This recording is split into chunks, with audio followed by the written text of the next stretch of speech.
Greetings, my friends, and welcome to another episode of The World According to Woz.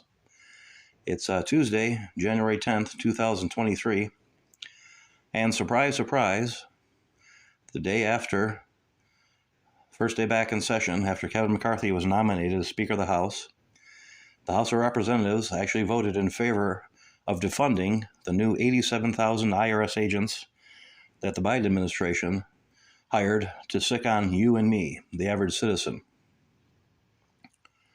Now, this just passed the House of Representatives. It's got to go through the Senate yet. And it would also have to be signed off by President Biden before it takes effect. And it doesn't look like it's going to make it through the Senate. And even if it did, Biden's already said he's going to veto the bill.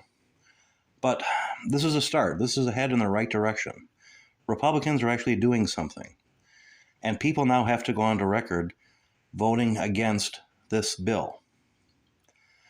So the American people, will be able to see who's voting in favor of these 87,000 agents coming after you and me.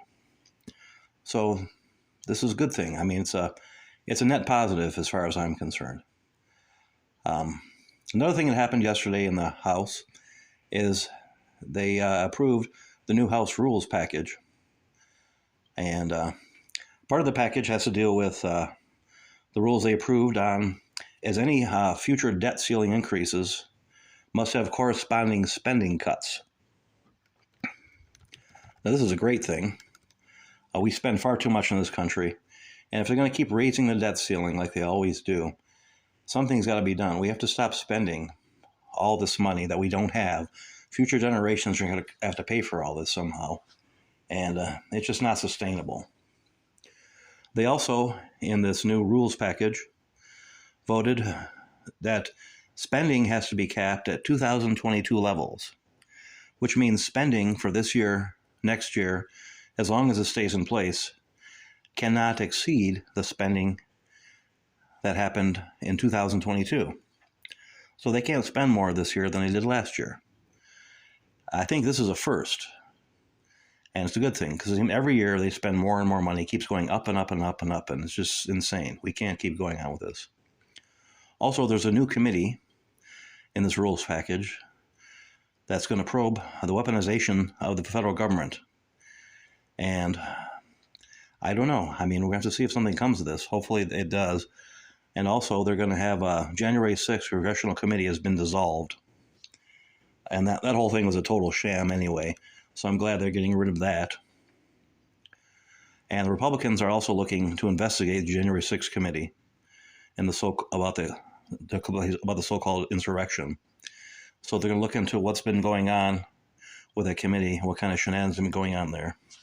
So far, I mean, it's only been day one since they came back, and things are looking up.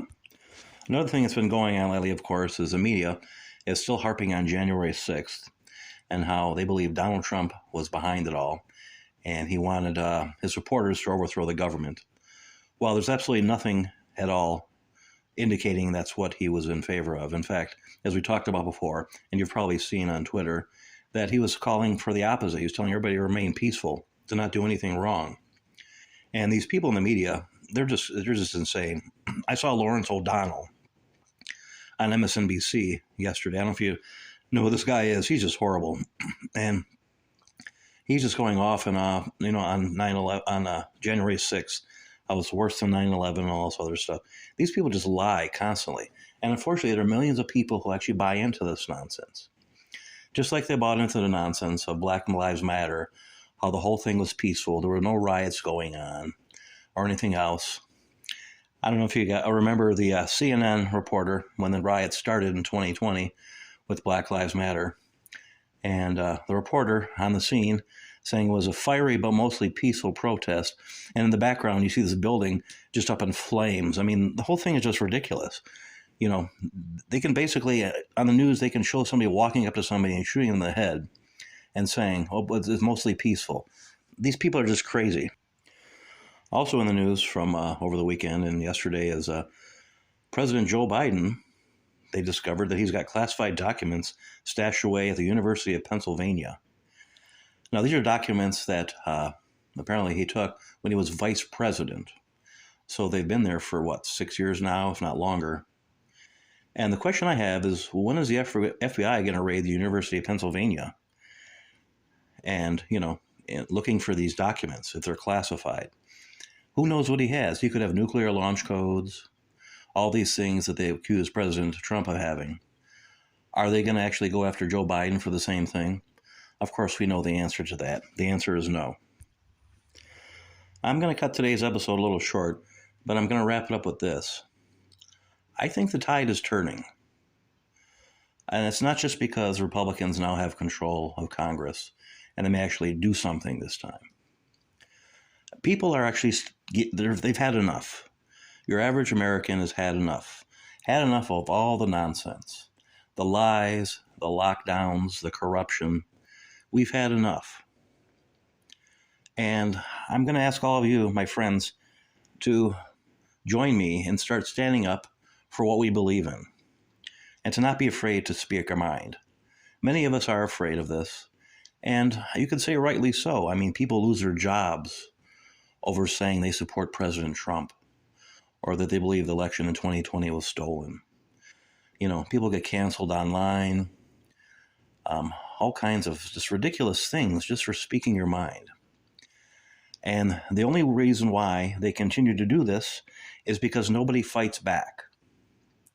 Now, by fighting back, I'm not talking about doing anything violent, punching anybody or beating anybody up, nothing like that. But when somebody comes at you with something, just tell them to take a hike. Tell them, go away. I'm not afraid of you. I'm not going to be intimidated by you. You're not going to shut me up. And I would go even further than that. These days, all this nonsense that they spew, everything that's changed so much in recent years. I mean, our society has changed so much in the past few decades, but especially in the past few years.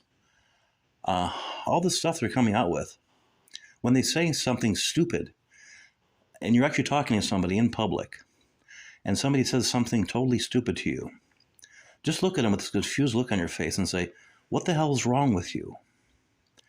That's my new question for 2023. When I hear all this nonsense, what the hell is wrong with you? When they tell you that men can have babies, get pregnant and have babies, just look at them and ask, what the hell is wrong with you? Or when they try to say it's okay to sexualize children in the school and introduce them to these books that have graphic pictures, even if they're only drawings and cartoons, just say, what the hell's wrong with you? We're not going to take this anymore. No, we're not going to allow this to happen. You guys cannot continue to do this. We are going to push back. You are not going to degrade our society any longer, our country, our families. You're trying to destroy our country. We're not going to allow it anymore. What the hell is wrong with you?